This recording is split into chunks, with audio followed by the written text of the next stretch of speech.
Que le Seigneur vous bénisse ce soir. Je vous salue tous au nom de Jésus. La vie a bien fait pour ceux qui viennent dans le cadre. Dans les jours de culte d'un dimanche comme ça, je vais à la maison au moins 8h30. Une ouverture.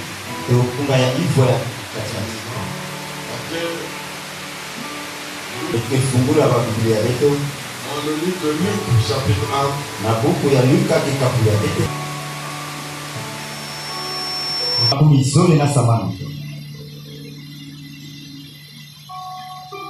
Au 6e mois, l'ange Gabriel fut envoyé par Dieu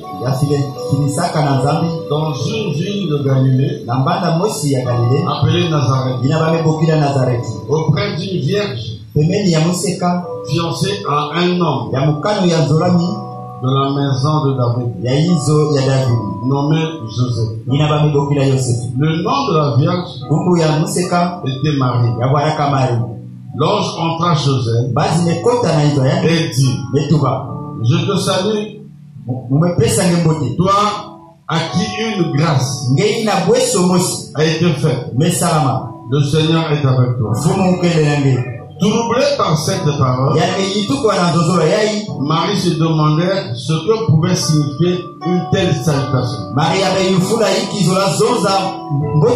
L'ange lui dit: ne crains pas. Ne crains point, Marie, car tu as trouvé grâce devant Dieu. Et voici, tu deviendras enceinte et tu enfanteras un fils, et tu lui donneras le nom de Jésus. Amen. Amen. Dieu bénisse la lecture.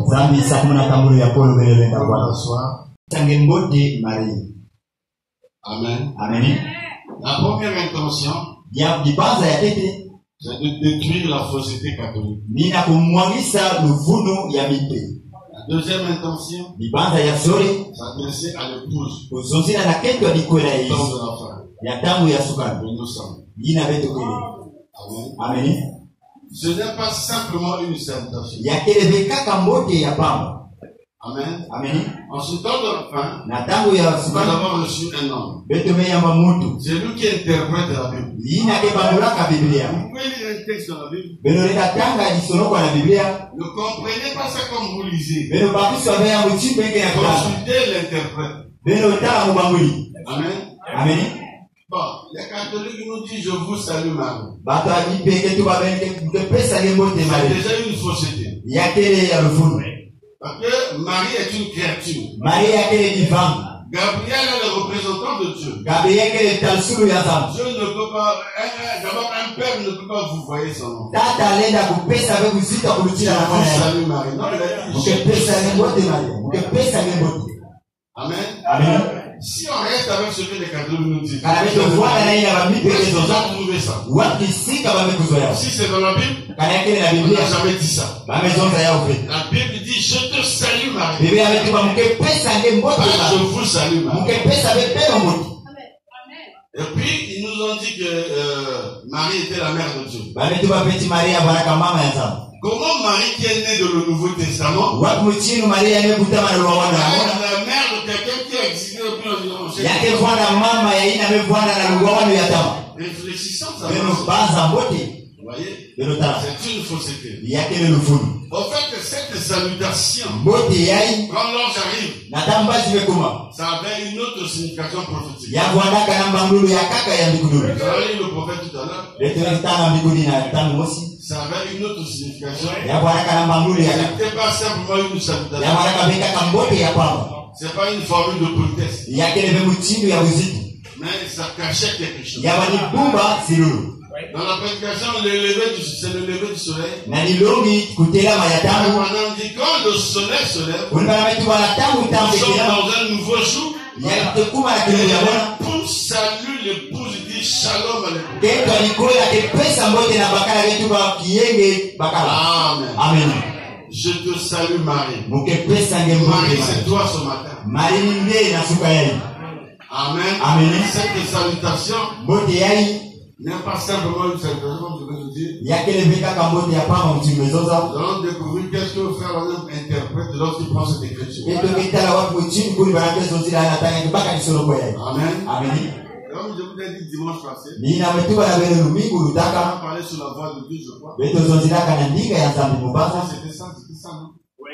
On a parlé sur la voix de Dieu. Ils ont dit que la voix de Dieu, c'était le messager. William Branham est la voix de Dieu. Lui-même, il a dit ça. Je suis votre frère. Mais quand la chose devient moi, je deviens la voix de Dieu. Quand l'ange venait à lui, il reste plus votre frère. Il devient la voix de Dieu.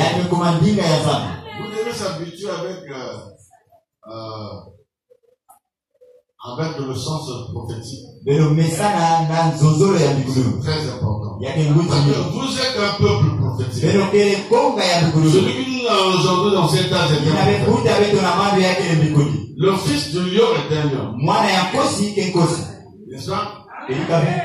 Le fils du lion, même si vous l'appelez lionceau, le fils du loup est un loup, même si vous l'appelez louveteau. Le fils du chat, c'est un chat. Même si vous l'appelez chaton. Le fils du chien est un chien. Même si on l'appelle chiot, c'est un chien. Tout comme le fils de Dieu est un Dieu. Je ne sais pas si vous vous rappelez le pasteur Gideon quand il a prêché ici. C'est la dernière prédication du dimanche. Il a prêché sur Dieu est le maître de temps et de circonstances.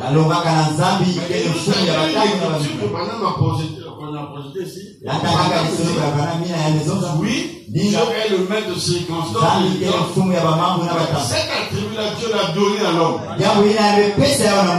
L'homme aussi devient le maître de circonstances. Mais attention, il ne s'agit pas de n'importe quel homme. Il s'agit d'un homme qui a le Saint-Esprit. Devant les circonstances, il peut changer. Amen. Amen.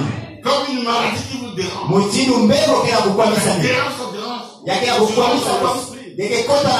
te réveilles au milieu de la nuit. Tu dis trois maladies. Tellement fait chier. Je demande de sortir de mon corps. Tu le fais sortir. C'est un père ne peut pas le faire. C'est réservé aux élus de Dieu. Comme Jésus a dit, voici les miracles qui accompagneront ceux qui auront cru. En mon nom, ils se n'oubliez pas que chaque maladie est un démon. J'entends les gens qui disent, maladie en dame. Ça n'existe pas, maladie en dame. Il n'y a pas de maladie de Dieu. Ça n'existe pas. Il n'y a que les faits. La maladie a pour origine d'abord le péché. Mais c'est le péché qui a introduit la maladie. Adam et Ève. Et désormais, les démons travaillent avec les maladies et beaucoup de choses. C'est pas Dieu. C'est pourquoi Dieu a donné un mandat à ses enfants. Il dit même si tu bois un breuvage mortel, quel mal arrivera. Ça c'est la protection de Dieu. C'est le pouvoir que nous avons. Regarde que l'ange Gabriel, j'ai vu à l'internet une sœur, je crois, des assemblées chrétiennes donne des messages et dit l'ange Gabriel qui lui a parlé. Pour un frère qui est très bien enseigné, ça c'est une fausseté. Parce que l'ange Gabriel n'est pas un ange vénitien. L'ange Gabriel, son travail, il va vers Israël. Amen. Amen. Il annonce La première venue, ne paniquez pas, il annonce aussi la seconde venue. On va voir ça lorsqu'on touchera la trompette. Parce que ce sont des citations de Frère Branham. Je lui ai déjà répondu sur ça. Comprendre. La voix d'archange. Le cri du commandement. Toutes ces trois choses là, c'est le message. Toutes ces trois choses là, c'est Christ. Mais ça n'a pas le même travail. C'est comme Jésus. Il est le fils de l'homme. Il est le fils d'Abraham. Il est le fils de Dieu. Tous ces fils là, ça s'applique à Jésus. Mais quand Jésus vit en Israël, il n'a jamais dit qu'il est le fils de Dieu. Le fils de Dieu a une autre connotation prophétique. Le fils de Dieu veut dire Saint-Esprit qui traverse les âmes. Donc quand il vient sur la terre, c'est-à-dire il n'est pas encore dans la dispensation du Saint-Esprit. Mais quand il vient à l'Est, il est le fils de l'homme. Dieu prophète. Amen. Ou Dieu dans la chair d'un prophète. Même quand Jésus vient, il est prophète. Selon Deutéronome 18, le verset 1.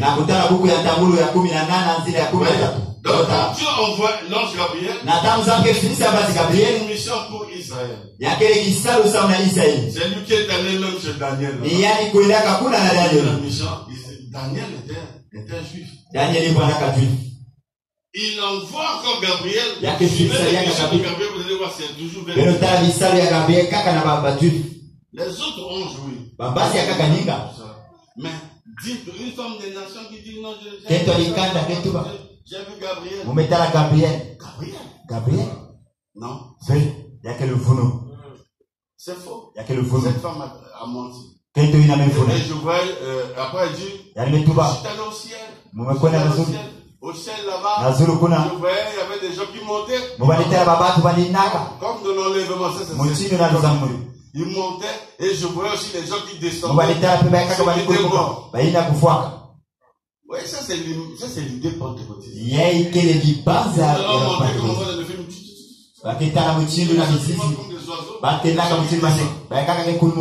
Quand vous prenez l'interprète de la Bible, là c'est la forêt des prophètes. Si vous rentrez dans une forêt, vous n'avez pas un guide. La Bible là c'est la forêt. Il faut avoir la torche prophétique où on peut t'éclairer. C'est pourquoi vous voyez dans les églises de réveil, il y a tellement de confusion. Le partage est 10 cas. Après le lendemain, il vient dire autre chose. C'est l'évangile selon Moto. Celui-là vient dire ça. Je trouve qu'ils sont comme les médecins de l'hôpital. L'hôpital assisté surtout. Un docteur vient dans l'autre qui vient dans il donne. L'infirmier n'a pas si donne. Il ne se rend pas compte de ce que les autres ont dit.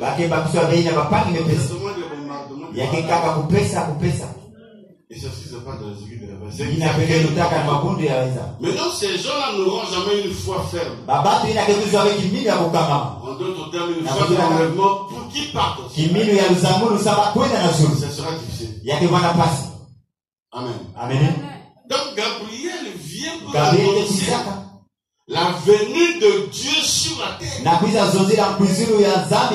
Ce que les prophètes ont annoncé avant. Ésaïe a dit, oui, c'est avant. Voici, une vierge concevra. Un enfant nous est né.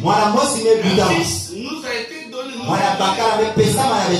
On l'appellera conseiller. Conseiller.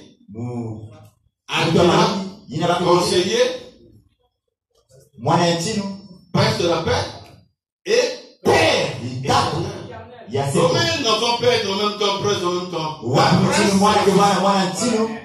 Un prince parce qu'il y a un roi et puis il y a un prince. Comment il est à la fois roi, père? Comment? Un enfant est à la fois conseiller,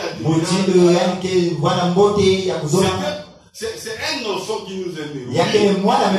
Ne prenez pas l'idée, le nom enfant comme toi et ton père. Remarquez qu'elle a dit un fils. Un fils là, c'est pas comme toi et ton père. C'est la parole. La parole de Dieu. Branham fait même les similitudes, il dit sang comme le soleil, il fait ce parallélisme. Le fils est là. C'est lui qui a créé le monde. C'est Paul qui le dit dans Colossiens. Jésus-Christ est l'image visible du Dieu invisible. Toutes choses ont été créées par lui. Proverbe 22:8 dit, j'étais auprès de lui pour créer le monde. C'est le Fils qui parle. Ils étaient à côté de lui quand il créait le monde. Il planait à côté, tout cela. Il n'y avait même pas un atome. Moi, je suis créé. Amen. Amen. Dieu a créé, il s'est fait créer. Je viens adorer et être adoré. Ah, c'est très fabuleux. Amen. Amen. C'est pourquoi, frère, le message a son thème. Le message, le thème prédicateur du message, il y a un thème. Si tu vas dans une église, parce qu'il y a, je ne sais pas quelle femme. Hier, un frère me dit, parce qu'il y a une église de réveil non loin de chez nous là. Il a arrosé tabernacle. Maintenant, le frère pensait que c'était une église du message. Il est allé là-bas. C'est moi qui lui ai dit non, c'est le réveil. C'est même un ami, le pasteur. Même avant de mettre le nom là, il m'a posé la question. Les frères du message ne peuvent me faire des problèmes. Moi, je me sens de toute quoi de mettre le mot assemblée de réveil. Pour l'assemblée arrosée. Quand tu es sur mon tabernacle. Même quand nous on voyage, quand tu arrives dans une ville, tu sais, mais ça qu'on va en écrit, l'église, l'assemblée du Dieu vivant. Allah, c'est le message. Hier, on était avec le frère Josué, on venait là. On a passé même de mon nom. Il y a une assemblée là-bas. Les aigles du temps de la vie. Je suis resté là. Une église de réveil. Mais voilà qu'on a hier, il pouvait s'appeler aigle. Aujourd'hui, ils acceptent ça. Vous savez pourquoi? Ils ont compris le message. Ils entendent les hommes de Dieu. Ils entendent les bords de Dieu. Amen. Et puis, il y a ceux qui se riches là à insulter frère Manan. Mais ils viennent nous ensemble, ils prêchent le mystère. Et il est parmi les meilleurs prédicateurs. C'est de la nourriture pour lui. Amen. Maintenant, frère Josué, je dois respecter mes principes. On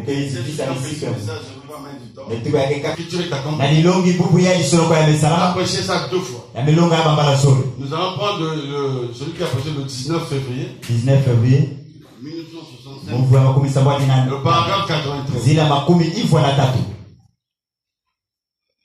J'ai dit, Melvin, ce que tu essaies d'aller à combien d'églises tu te joins? Combien de Je vous salue Marie tu récites combien de bénédictions tu dois naître de nouveau. Tu dois naître de nouveau. Cette citation-là de l'Esprit de Dieu, c'est l'unique chose qui satisfera le cœur de l'homme. Donc vous pouvez aller dans une assemblée, une autre citation. Vous pouvez aller dans une autre église. Vous citez, je vous salue Marie. Donc tu n'es pas de nouveau. Donc tu n'es pas de nouveau. Mais je vous salue Marie. Si tu meurs aujourd'hui, tu vas pour ton l'unique chemin du ciel. C'est d'avoir la nouvelle naissance. Et être rempli du Saint-Esprit. Le Saint-Esprit est comme le visa. Tout le monde a la Bible. Les ninjas ont la Bible. Je vais dans la Mambala, il passe à la télé, il a la Bible. Vous voyez les pasteurs d'ACK, ils ont la Bible. Les prêtres catholiques ont la Bible. Mais il faut avoir le visa. Il faut avoir le passeport. Tout le monde a le passeport.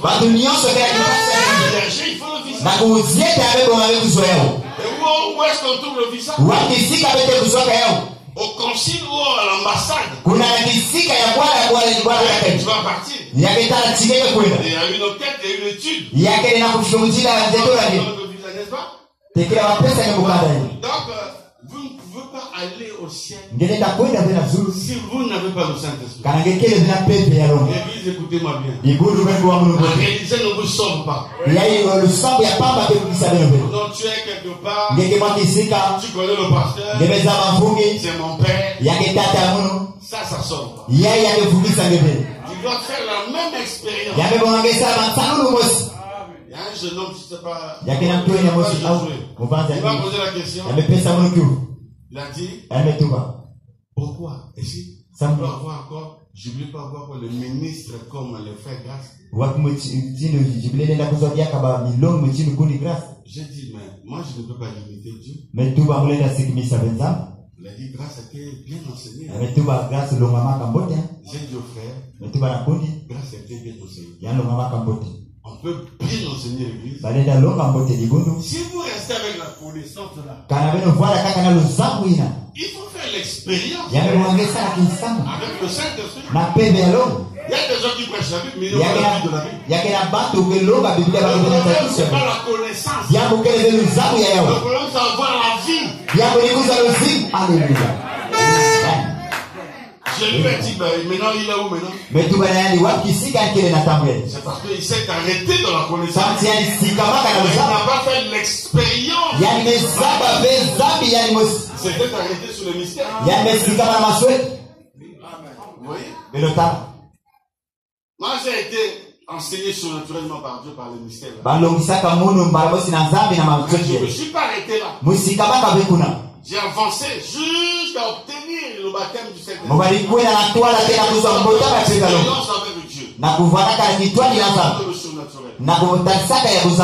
Et ça, c'est ma nature, même quand j'étais à l'école, j'ai dit, faites ça. Il faut que j'aille là. Dans les maths, si je ne trouve pas 15, je ne laisse pas. Déterminé. La vérité, je veux fort. Ça, c'est la nature d'un fils de Dieu. Il faut être comme, je crois que c'était Jacob. Il a vu Dieu sous la forme humaine. Il avait la ceinture.